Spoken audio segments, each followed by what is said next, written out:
queridos hermanos, es un privilegio para mí y para mi esposa estar otra vez con todos ustedes para compartir unas breves palabras de lo que dice la Biblia. Tu palabra es verdad. Leemos en Juan, el evangelista Juan. Palabra, tu palabra, la palabra de Dios, la revelación, toda la revelación es verdad. Y hoy está siendo muy cuestionada la revelación. Su pastor, Emilio, lo sabe muy bien. Tiene enfrentamientos constantes con gente que cuestiona la palabra de Dios, que dice que la Biblia no está revelada y que Dios no existe. Las iglesias tienen que empezar a estudiar apologética, porque tienen que empezar a defender su fe, quizá como nunca antes a lo largo de la historia de la iglesia cristiana ha sido necesario defender la fe. Por eso, en esta tarde me gustaría hablarles de este libro.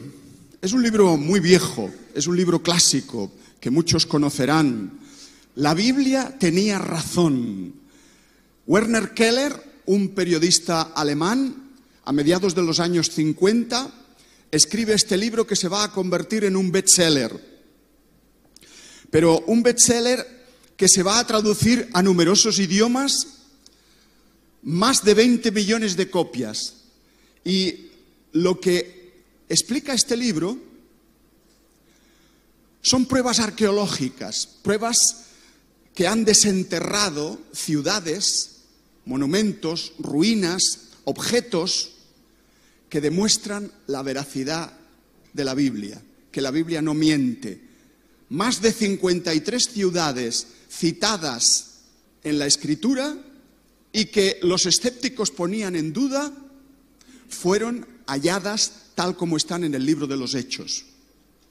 Y pensaban que no existían, pero la arqueología las descubrió y la destapó. Este libro habla de eso, de la historia de los patriarcas, de la historia de Moisés, del desierto, de los faraones, de todas estas cuestiones. Y yo he robado a este libro su título para hablarles no de arqueología, sino de verdades escritas en la palabra de Dios que no fueron descubiertas por la ciencia moderna hasta cientos o miles de años después.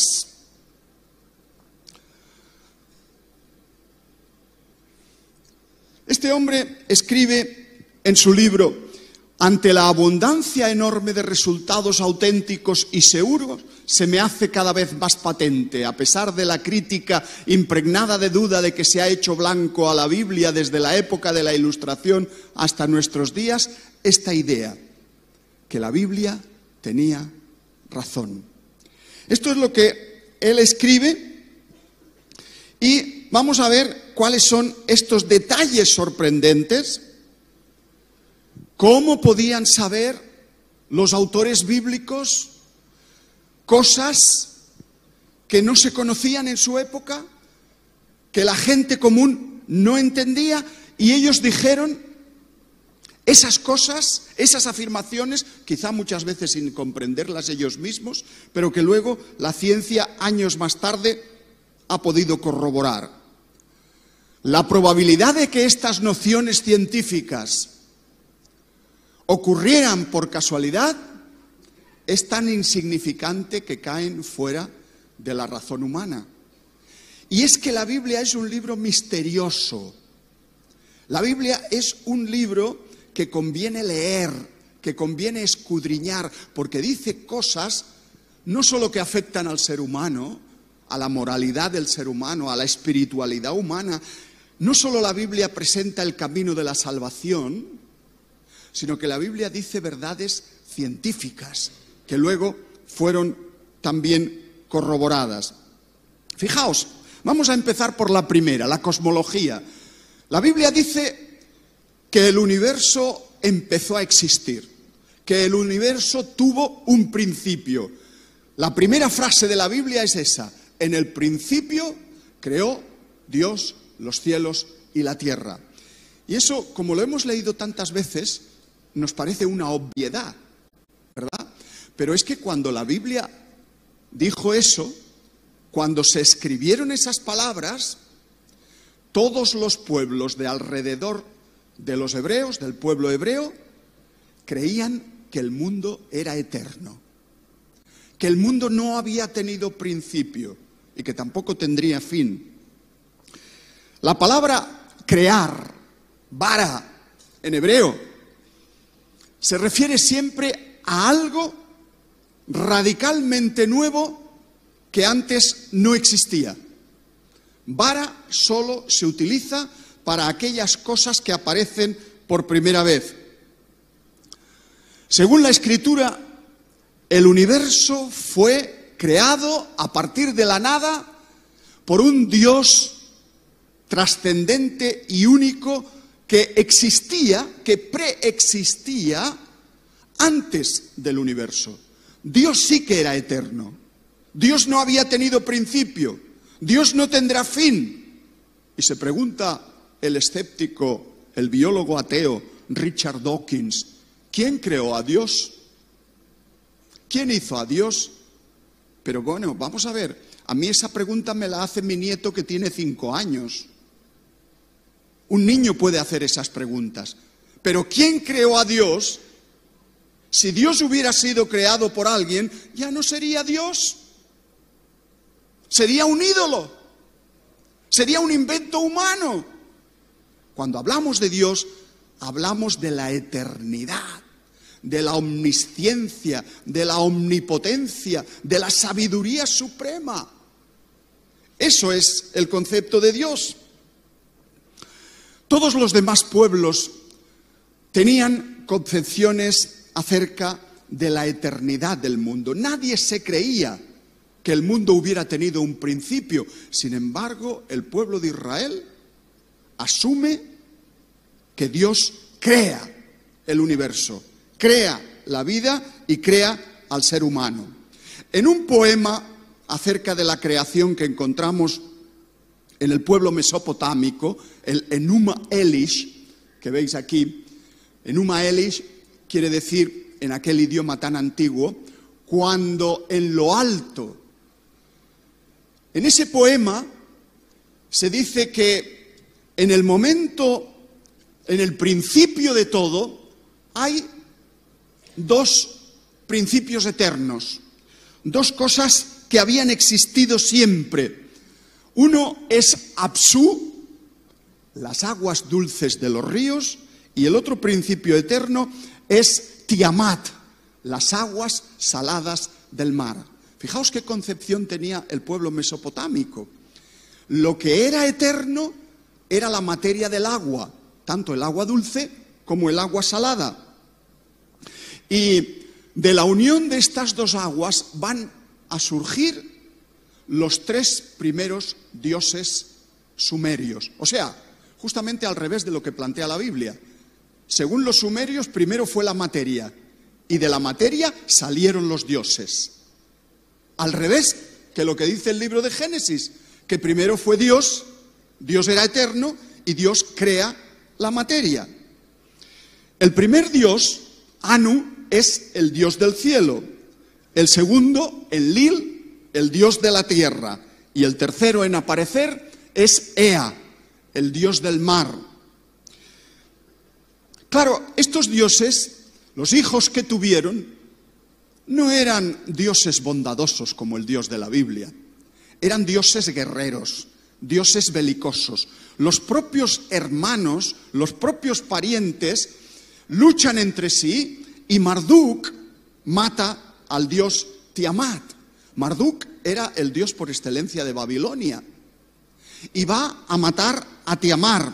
Y lo parte por la mitad como si fuese un pescado, lo divide en 2 y de un trozo hace el cielo y del otro trozo hace la tierra.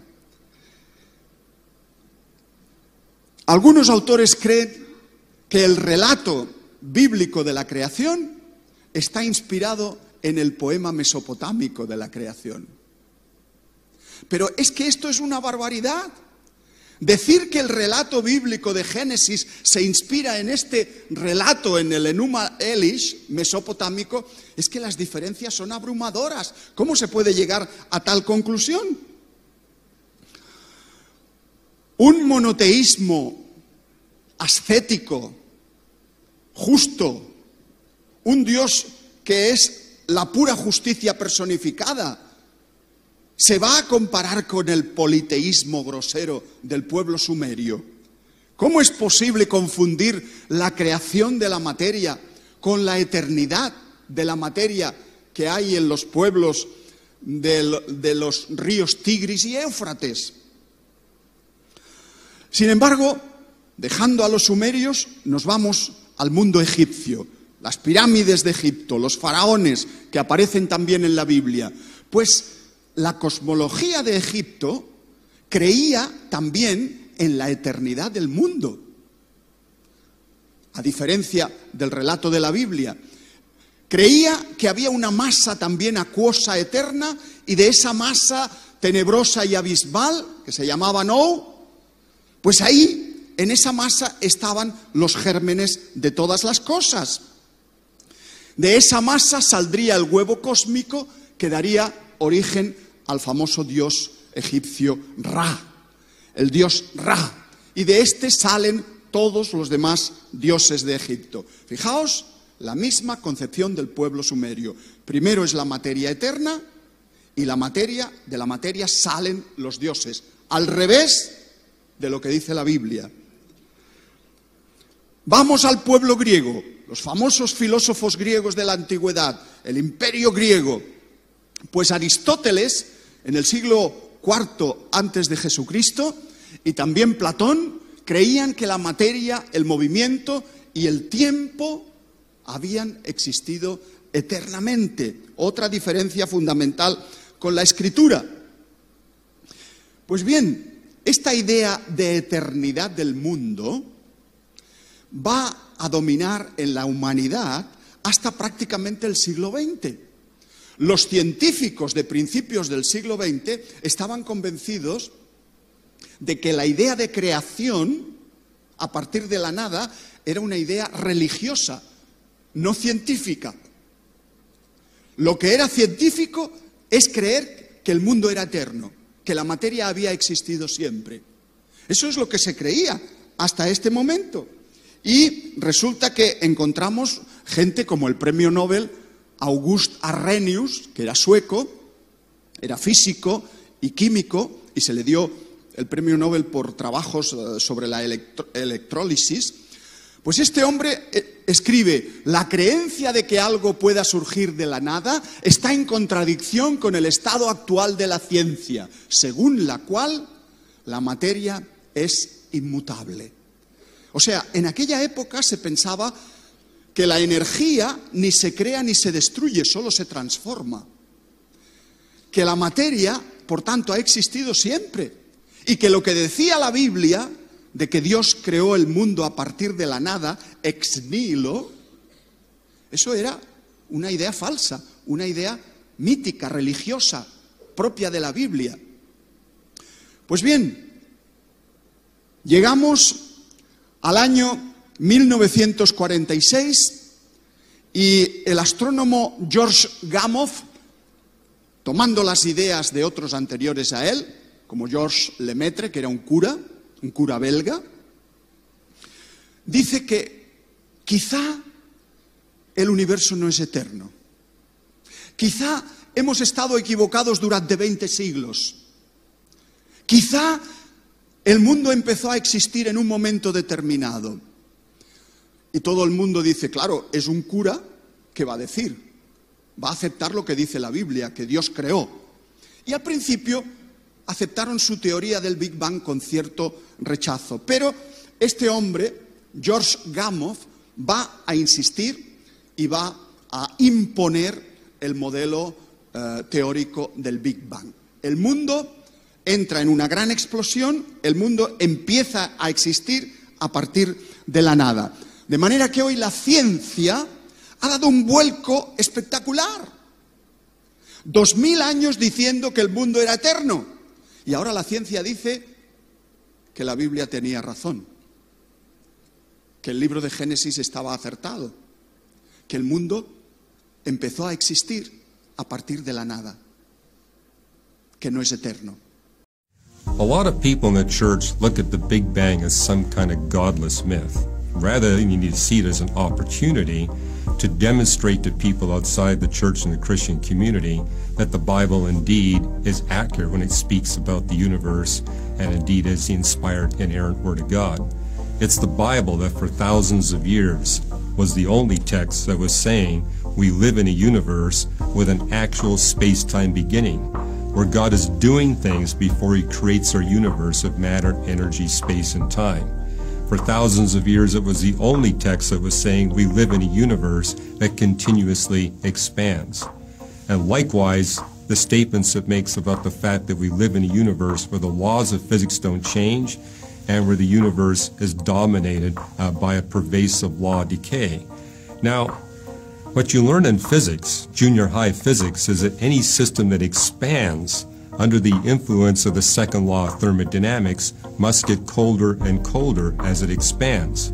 So notice the Bible is telling us that the universe is expanding under a pervasive law of decay, and therefore the universe must get colder and colder as it gets older and older in a highly predictable way. And now we've got actual measurements that demonstrate that what the Bible's been stating about the universe for thousands of years, uniquely stating about the universe for thousands of years, indeed is correct. A dramatic example of how this text we call the Bible accurately predicts future scientific discoveries and consistently predicts future scientific discoveries. So yes, I would encourage you, use this as a tool to bring people to faith in Jesus Christ. Fijaos, hay gente que cuando oye esto no le gusta nada. Los científicos ateos, en principio, no les gusta la teoría del Big Bang, porque la teoría del Big Bang presupone que existe algo fuera del universo que lo ha creado, que lo ha hecho. El Big Bang no le gusta a todo el mundo, de manera que hoy en nuestros días están apareciendo múltiples teorías para volver a la eternidad del mundo. Y aparece la teoría del multiverso, el efecto túnel cuántico, el universo autocontenido, la selección natural de universos, la teoría de cuerdas o los universos en colisión. Son humo matemático. Todo eso es humo matemático. Son elucubraciones de los números, de la física, de las leyes, para intentar evitar el momento de la creación, para evitar a Dios, porque repugna la idea de creación. La cuestión es, ¿cómo pudo saber el autor del libro de Génesis que el mundo tuvo un principio, que el mundo no era eterno, si la gente de su tiempo, todas las culturas, todas las civilizaciones de su tiempo creían en la eternidad de la materia? ¿Es que los hebreos eran más listos que los otros? ¿Es que eran científicos? ¿Moisés era científico? No. Entonces, ¿cómo pudo acertar? ¿Cómo pudo saber algo que la ciencia ha descubierto 2000 años después o 4000 años después? ¿Será que quizás hay un Dios que se lo reveló? ¿Será que la revelación de Dios es verdad? ¿Es real? ¿Será que la Biblia es un libro inspirado? Otro aspecto de la cosmología es que la Tierra es esférica, aunque todavía por ahí hay algunos que digan que no, que la Tierra es plana. Hoy todo el mundo, todos los científicos del mundo están de acuerdo en que la Tierra es esférica y que está suspendida en el espacio. ¿Os acordáis de estos versículos, verdad? Proverbios. Él está sentado sobre el círculo de la tierra en Isaías, En Proverbios, cuando trazaba el círculo sobre la faz del abismo, Él extiende los cielos como una cortina, extiende el norte sobre vacío, cuelga la tierra sobre la nada. Estos textos tan antiguos,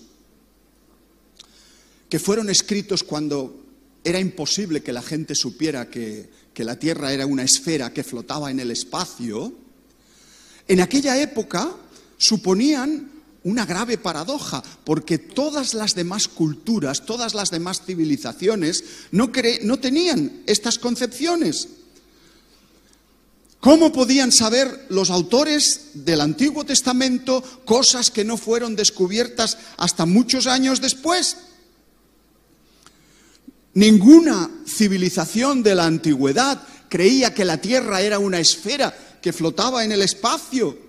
Nadie pensaba eso. Algunos tenían ideas muy estrambóticas, pero es extraordinario comprobar cómo la Biblia registra la idea de expansión del universo, de que se está expandiendo, y la idea de que la tierra es una esfera que flota en el espacio. Más de cosmología. Las estrellas del universo son incontables. Eso lo dice claramente la Biblia. De cierto te bendeciré y multiplicaré tu descendencia como las estrellas del cielo y como la arena que está a la orilla del mar. Y muchos dijeron, eso es una exageración. ¿Cómo las estrellas del cielo, la arena que está a la orilla del mar? Esto no puede ser cierto, porque antes de que se descubrieran los telescopios, a simple vista, uno por la noche miraba el firmamento y como mucho podía contar 5.000 estrellas, a simple vista. Sobre todo porque no había contaminación lumínica, como hoy, que con las ciudades no podemos ver las estrellas. Pero en aquella época, que por la noche realmente el cielo estaba oscuro, a simple vista se podían contar como mucho 5.000 estrellas. Y uno pensaba, ¿pero cómo 5.000 estrellas si somos ya 500 millones de personas en el mundo, en el siglo XVII? Y se dudaba de estos versículos. Pero cuando se inventó el telescopio, se descubrió que había millones de estrellas, no 5.000. Sino millones de estrellas. Hoy se cree que en el cosmos existen unos 100.000 millones de galaxias. Pero, ¿cuántas estrellas tiene una galaxia? Se cree que entre 100.000 millones y 400.000 millones. Si tiramos por la parte baja, si suponemos que solo son 100 millones, fijaos, si cada galaxia tiene 100 millones, resulta que en el universo podría haber 10 elevado a 22 estrellas, o sea, 10.000 trillones de estrellas. Esta cantidad es tan astronómica que no podemos llegar ni siquiera a imaginárnosla. ¿Pero qué son 10.000 trillones de estrellas? Pues el número de granos de arena que hay en todas las playas del mundo. 10.000 trillones de estrellas es aproximadamente el mismo número de granitos de arena que hay, no en una playa, sino en todas las playas del mundo, aproximadamente. Esto es algo que escapa a nuestra imaginación. Es increíble. Como no puede ser contado el ejército del cielo ni la arena del mar se puede medir, dice Jeremías, la palabra de Dios, así multiplicaré la descendencia de David, mi siervo. Pero fijaos en una cosa, 2 granos de arena de la misma playa, un granito de arena y el de al lado, otro granito de arena, están juntos. ¿A qué distancia está la estrella más próxima a la nuestra? Nuestra estrella, el Sol, donde nosotros vivimos, en el sistema solar, ¿cuál es la estrella más próxima al Sol? La más próxima se le puso el nombre de Próxima Centauri, porque está próxima, es la más cercana. Aquí en este esquema podéis verlo. El Sol estaría aquí en el centro y Próxima Centauri está allá. Pues bien, esa que está más próxima a nosotros está a 42 billones de kilómetros. Es decir, como dicen los astrónomos, a 4,2 años luz. ¿Pero eso qué es? 4,2 años luz es 4,2 años viajando a la velocidad de la luz. ¿Y cuál es la velocidad de la luz? 300.000 kilómetros por segundo. 4,2 años viajando a 300.000 kilómetros de segundo, recorreríamos 42 billones de kilómetros. Para que os hagáis un poco una idea de todo esto, un campo de fútbol. Aquí tenéis campos de fútbol en Asunción, ¿verdad? ¿Todos sois del mismo equipo? Sí, más o menos. Alguno es del Barça y del Madrid. Pero bien, imaginaos un campo de fútbol. Vamos a tomar un garbanzo. ¿Sabéis lo que es un garbancito? Aquí hay garbanzos, ¿verdad? Pues en España hay garbanzos un poco más grandes, un poco más pequeños, hay diferentes variedades. Tomamos un garbanzo y vamos a suponer que ese garbanzo fuese el Sol. El Sol del tamaño de un garbanzo. A 1 metro de distancia del Sol ponemos la Tierra. La Tierra tendría un diámetro como el diámetro de un cabello, de uno de nuestros cabellos. Si el Sol es un garbanzo, la Tierra tendría el diámetro de uno de nuestros cabellos. ¿A qué distancia de la Tierra estaría Próxima Centauri?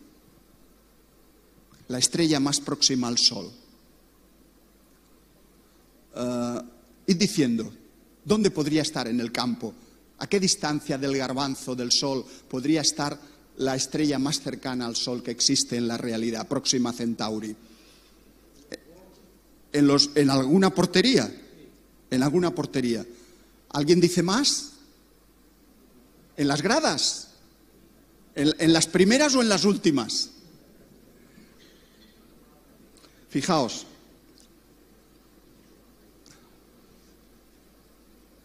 ¿A qué distancia estaría Próxima Centauri? A 270 kilómetros, la distancia que hay en línea recta entre Asunción y Encarnación. No vamos a volar a las estrellas.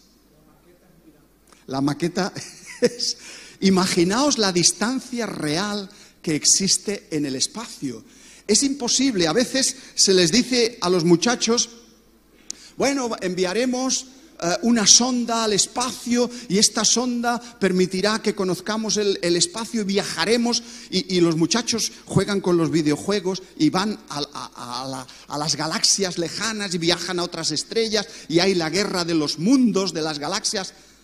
Todo eso es mentira, todo eso es ficción. Nunca vamos a llegar a las galaxias, no podremos ni salir de la nuestra.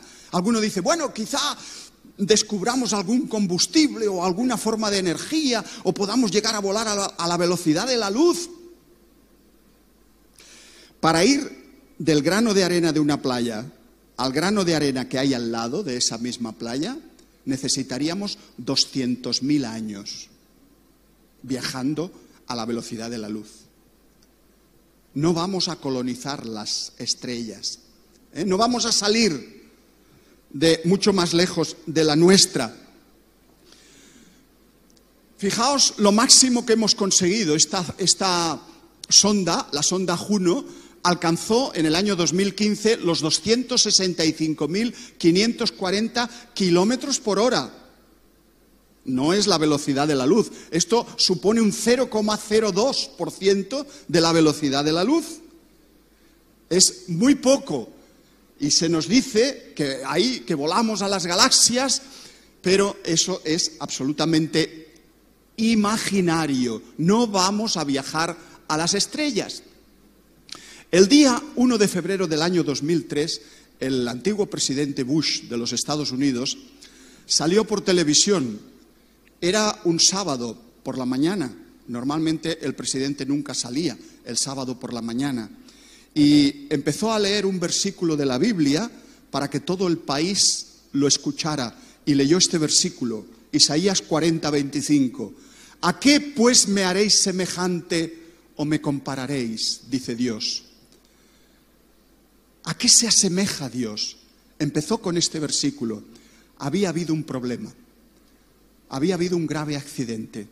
Una nave espacial había explotado en el espacio y todos sus tripulantes, todos los astronautas, perecieron.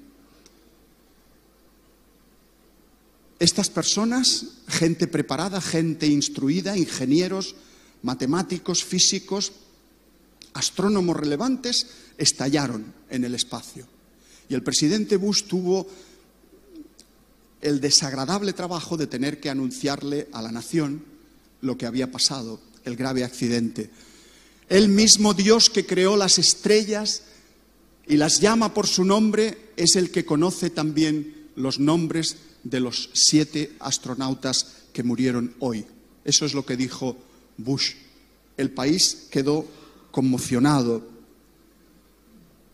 Hermanos, ¿quién es ese Dios? ¿Cómo de grande es ese Dios?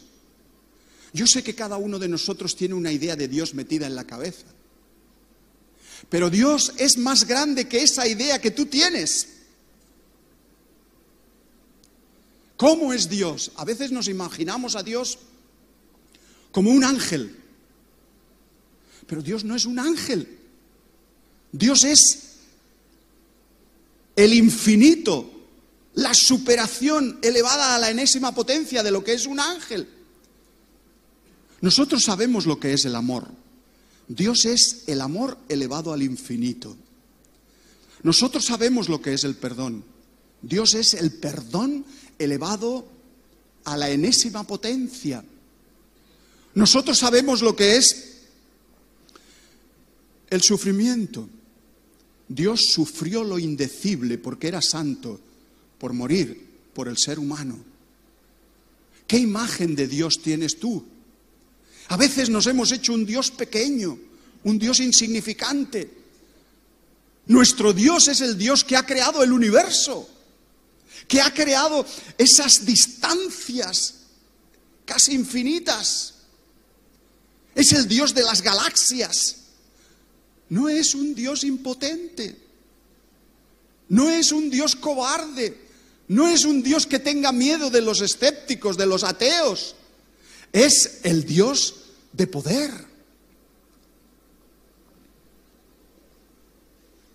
Cualquier imagen que nosotros podamos formarnos de Dios es una imagen que se queda pequeña. Es Dios lo mejor, pero elevado al infinito. Y dice la Escritura, los cielos cuentan la gloria de Dios y el firmamento anuncia la obra de sus manos. Podemos saber que hay un Dios simplemente por la noche levantando los ojos al firmamento.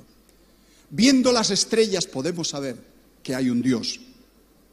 Otro asunto, la física. El aire pesa.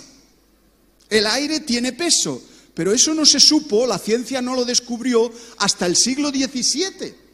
Hasta el siglo XVII se pensaba que el aire no tenía peso.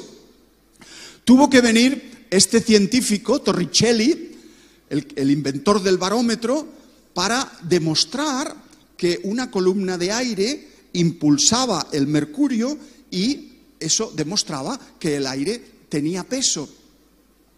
Sin embargo, fijaos, él hizo todo su experimento y después se vio que la presión atmosférica, esa realidad que existía, ya estaba escrita en la Biblia muchos años antes. Dice, ¿dónde pues vendrá la sabiduría? ¿Y dónde está el lugar de la inteligencia? Dios entiende el camino de ella y conoce su lugar, porque Él mira hasta los fines de la tierra y ve cuánto hay bajo los cielos.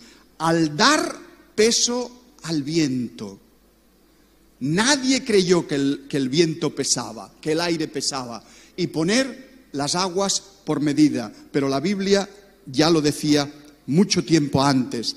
¿Es que acaso Job era también físico como Torricelli del siglo XVII y XVIII? ¿O acaso Dios habló con Job y se lo manifestó de alguna manera? La tierra envejece y aumenta el desorden. Fijaos que la segunda ley de la termodinámica habla del aumento de la entropía. Eso quiere decir que a medida que el mundo evoluciona, se genera desorden, las cosas se desordenan. Si nosotros construimos una casa perfecta hoy, dentro de 100 años, si no la hemos reparado, si no la hemos ido arreglando poco a poco, esa casa estará casi destruida, agrietada, sin pintura, desconchada, ¿verdad? Eso es la entropía. La entropía es que las cosas envejecen, se estropean. Es lo que dice, lo que descubrió Clausius ya en el siglo XIX, en 1859. Pues bien, cuando acudimos a la Biblia, encontramos textos como este, que demuestran que las cosas envejecen, que las cosas pierden energía y ganan más desorden. Desde el principio tú fundaste la tierra y los cielos son obra de tus manos. Ellos perecerán, mas tú permanecerás. Y todos ellos, como una vestidura, se envejecerán. Esta idea fue retomada por la ciencia y hoy se conoce como la segunda ley de la termodinámica. La tierra se envejecerá como ropa de vestir, vuelve a decir Isaías. La tierra se envejecerá como ropa de vestir. El ciclo hidrológico del agua, ¿qué es eso? Bueno, nosotros sabemos que el agua de los mares, cuando el sol la calienta, se evapora y forma las nubes.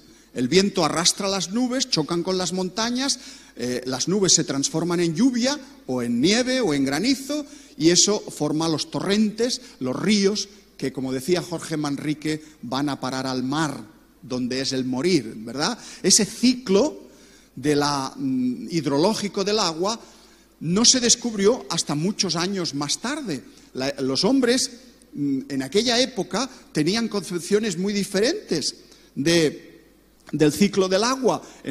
Hasta el siglo XVIII se pensaba que el agua de los océanos y de los mares se filtraba por las capas de la tierra y llegaba a unas cuevas, a unas cavidades subterráneas, pero como estaban tan profundas, el calor del magma, el fuego interno de la tierra, calentaba ese agua y el agua ascendía por las grietas, como agua caliente, el vapor de agua, subía hasta las cumbres de las montañas y por eso allí surgían las fuentes que eran las que daban los ríos. O sea, el ciclo hidrológico del agua se concebía justamente al revés de cómo es en la realidad. Esa era la idea que había hasta el siglo XVIII. Sin embargo, este hombre, Pierre Perrault, en su libro sobre el origen de las fuentes, explicó bien por primera vez el ciclo del agua. Tuvieron que pasar muchos siglos para que esto ocurriera, pero ya en el libro de Eclesiastés leíamos: los ríos van al mar y el mar no se llena. Al lugar de donde los ríos vinieron, allí vuelven para correr de nuevo. Y en Job, él atrae las gotas de las aguas. Fijaos, Dios atrae las gotas de las aguas que forman las nubes al transformarse en vapor, en lluvia, la cual destilan las nubes, goteando en abundancia sobre los hombres. Pero ¿quién era Job? ¿Qué clase de científico era Job? Job es el libro más antiguo de la Biblia. Probablemente se escribió antes que el libro de Génesis. ¿Cómo podía saber Job todas estas cosas? Las corrientes en los océanos no se descubrieron hasta muchos años después de haber sido escrita la Biblia. Por ejemplo, fue este marino norteamericano, un oceanógrafo en el siglo XIX, Matthew Fontaine Maury, que se fijó en algunos versículos de la Biblia y dijo: a ver, ¿cómo podría yo ahorrar días de navegación Si la Biblia dice que hay senderos en el mar, si yo meto mi barco en un sendero, ¿llegaré a mi destino antes que si no lo meto? Y entonces este hombre empezó a darle vueltas a la cabeza y la ruta que él hacía desde Nueva York, pasando por el estrecho de Magallanes al sur de América y luego subiendo hasta California, él tardaba 180 días con su barco y llevaba a la gente, pero descubrió corrientes marinas que arrastraban el barco y redujo los 180 días a solo 100 días, aprovechando las corrientes, los senderos naturales del mar del que hablaba la Biblia. ¿Casualidad? ¿Es casualidad que los versículos de la Biblia digan esas cosas? Fijaos, así dice Jehová, el que abre camino en el mar y senda en las aguas impetuosas. Las aves de los cielos y los peces del mar, dice el salmista, todo cuanto pasa por los senderos del mar. Hay muchos temas que se podrían tratar, por ejemplo, la biología, la definición de especie. ¿Cuándo se empezaron a clasificar los animales y las plantas en géneros, especies y familias? No fue hasta que llegó Linneo en el siglo XVIII. Este hombre, Carlos Linneo, inventó un método que se llama la nomenclatura binomial para clasificar todos los animales. Les puso dos nombres. Nosotros somos Homo sapiens. La paloma es Columba livia. El toro es Bos taurus. El cerdo es Sus scrofa. Este hombre puso este método, la nomenclatura binomial, para poder clasificar la cantidad de animales y plantas que hay en el mundo. Sin embargo, eso que llegó años más tarde, fijaos que en la Biblia se habla de géneros y de especies. Y creó Dios todo ser viviente que se mueve, que las aguas produjeron según su género y toda ave alada según su especie. Y vio Dios que era bueno. Ahora bien, la palabra género y especie del libro de Génesis es la misma cosa que el género y la especie que inventó Linneo en el siglo XVII. Probablemente no. Probablemente son términos distintos y es muy posible que la Biblia se refiera a otra cosa que al género y la especie. Quizá la Biblia se refiera al tipo de organización fundamental del cual pueden surgir después diferentes géneros y diferentes especies. Pero la Biblia ya lo contenía. El vuelo de las aves. También el vuelo de las aves, sobre todo el vuelo de las águilas, es muy significativo. Dice, pero los que esperan en Jehová tendrán nuevas fuerzas, levantarán alas como las águilas, correrán y no se cansarán, caminarán y no se fatigarán. Podemos leer en el libro de Isaías. Algunos se burlaron de este versículo y dijeron, pero qué tontería, ¿cómo que las águilas no se cansan? ¿Cómo que las águilas pueden llegar a renovar sus fuerzas?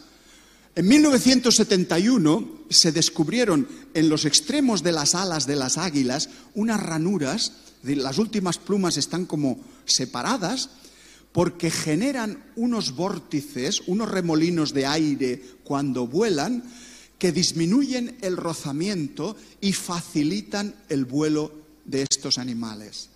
Pero vamos a ver cómo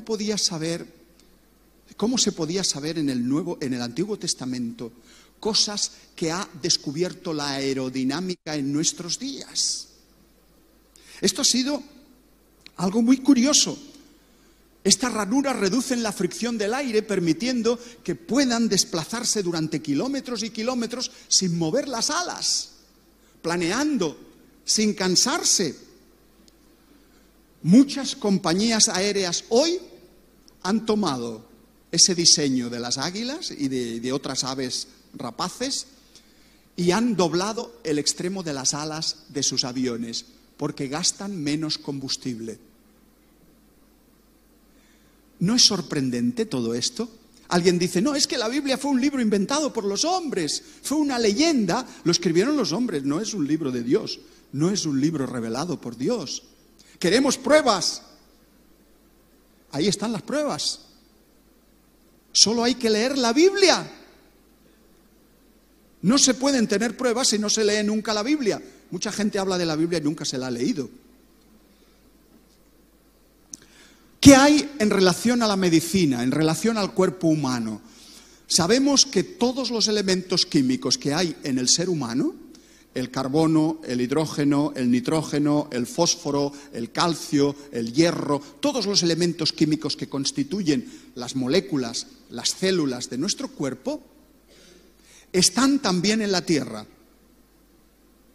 Incluso en la Tierra hay más. En la Tierra hay más elementos químicos que no están en nuestro cuerpo. Nosotros solo tenemos algunos de los que están en la Tierra. Entonces Jehová Dios formó al hombre del polvo de la tierra y sopló en su nariz aliento de vida y fue el hombre un ser viviente. Dios nos tomó del polvo de la tierra, porque en el polvo de la tierra estaban nuestros constituyentes, los elementos químicos que forman parte de nuestro cuerpo. Ahí está todo, carbono, oxígeno, todos se encuentran en las capas de la tierra. La sangre como fuente de vida.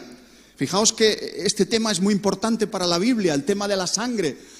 Bueno, no se descubrió en realidad la circulación sanguínea hasta que este médico árabe, en el siglo XIII, descubrió intuitivamente, o sea, se lo imaginó, porque en aquella época no se podían abrir los cadáveres, estaba prohibido diseccionar los cadáveres para ver lo que pasaba dentro. Pero él intuyó que la sangre circulaba dentro del cuerpo.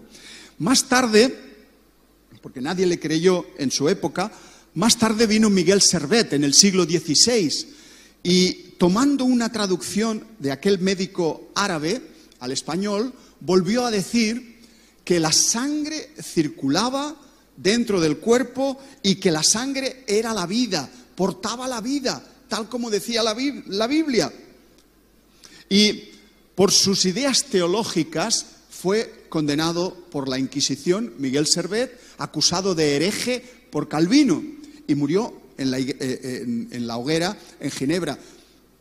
Murió porque le acusó Calvino, pero es que la Inquisición española ya le venía buscando también para matarlo, porque él, no era porque decía que la sangre circulaba, lo buscaban porque era antitrinitario, no creía en la Trinidad, no creía que Dios fuese Padre, Hijo y Espíritu Santo, y eso era muy grave en aquella época. 1500 años antes de Cristo en Levítico se escribió: porque la vida de la carne en la sangre está. A pesar de esto, durante siglos muchos médicos sacaban sangre a sus pacientes creyendo que así eliminaban los venenos del cuerpo. Se cree que George Washington murió precisamente por la cantidad de sangrías que le hicieron los médicos. Posiblemente si no le hubieran hecho tantas sangrías, no hubiera muerto. Medidas bíblicas adelantadas a su tiempo: cuarentena, esterilización, circuncisión, están en la Biblia. Lavarse con agua corriente en una época en que no se conocían los microbios. Ya la Biblia decía que había que lavarse si se tocaban cadáveres. Pero bueno, si nadie sabía lo que era un microbio, lo que era una bacteria infecciosa que nos podía matar, ¿por qué había que lavarse las manos? Ah, porque lo decía la Biblia. ¿Y por qué lo decía la Biblia? Porque la Biblia la escribió Dios a través de los hombres. Esa es la cuestión. Temas como el uso de plantas medicinales o también contra el estrés, usar el vino como medida terapéutica, etcétera, etcétera. Alimentos peligrosos que no se deben comer. Conclusión: la palabra de Dios es verdad. Cuando digo el vino como medida terapéutica, quiero decir una cucharadita de vino. Tengo un amigo psiquiatra cristiano en España, el doctor Campá, que dice: el vino cura, pero una cucharadita nada más, no una botella, ¿eh? De manera que, como escribe el evangelista Juan, tu palabra es verdad. La palabra de Dios es verdad. Y hermanos, tenemos muchos motivos para pensar que la palabra de Dios, a pesar de haber sido escrita por seres humanos, es la palabra verdadera. De manera que esas razones convergen hacia la misma encrucijada. La palabra de Dios apunta hacia la verdad suprema. Yo soy el camino, la verdad y la vida. Jesús es la verdad. La Biblia apunta hacia Jesucristo. Jesús es el creador. Jesús estaba creando el mundo y Jesús murió por el ser humano caído de ese mundo. Toda la Biblia gira en torno a la persona de Jesucristo.